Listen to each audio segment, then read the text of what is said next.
Le décès d'un candidat en pleine présidentielle est inédit et pose la question de savoir si une telle situation est couverte par la Constitution congolaise.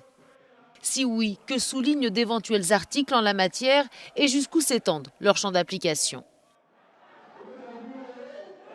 Notamment, il s'agit de l'article 70 de la Constitution du 15 octobre 2015 qui prévoit qu'avant le premier tour, si un des candidats est empêché définitivement ou s'il venait à mourir, la Cour constitutionnelle devrait prononcer le report de l'élection.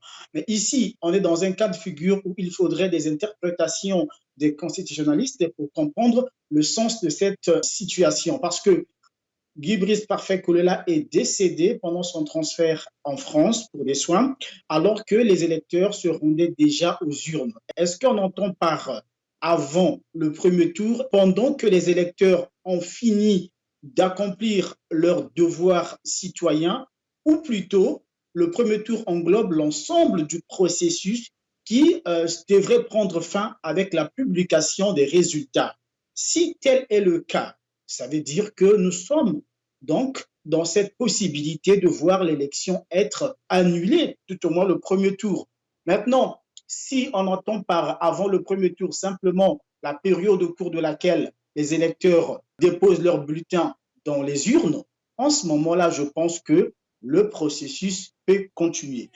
Guy Parfait Kolelas faisait figure de principal concurrent au président sortant. Sur le plan politique, c'est donc aussi un réel coup dur pour l'opposition. D'autant qu'avec la mort de son rival, Denis Sassou Nguesso pourrait l'emporter dès le premier tour.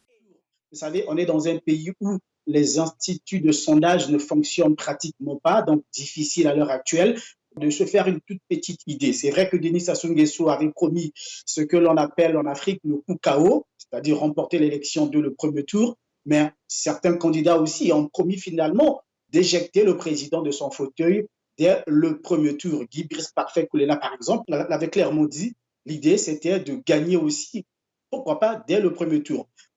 Si Rodrigue Mayanda, c'est le directeur de campagne de Guy Brice Parfait Kolela, il a déjà annoncé que son candidat était en tête dans plusieurs localités.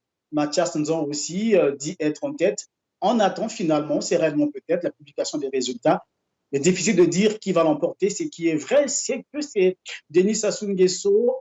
Il a peut-être cet avantage d'être le président sortant, d'être donc au cœur finalement de l'organisation de ce scrutin, parce que la commission électorale, c'est lui qui nomme les membres de cet institut. Il faut donc attendre la publication des résultats qui devrait intervenir au courant de la semaine. Dès dimanche matin, l'accès à Internet a été coupé. Les observateurs de la conférence épiscopale ont été écartés. Quelle qu'en soit l'issue, la crédibilité de ce scrutin pourrait déjà être entachée. La coupure d'Internet, le refus d'accorder l'accréditation à l'Église catholique pour superviser justement le déroulement de cette élection participe, je crois, du huis clos décrété. Et je pense que cela pourrait jeter un certain discrédit sur les résultats qui seront publiés finalement à l'issue donc du premier tour de la présidentielle.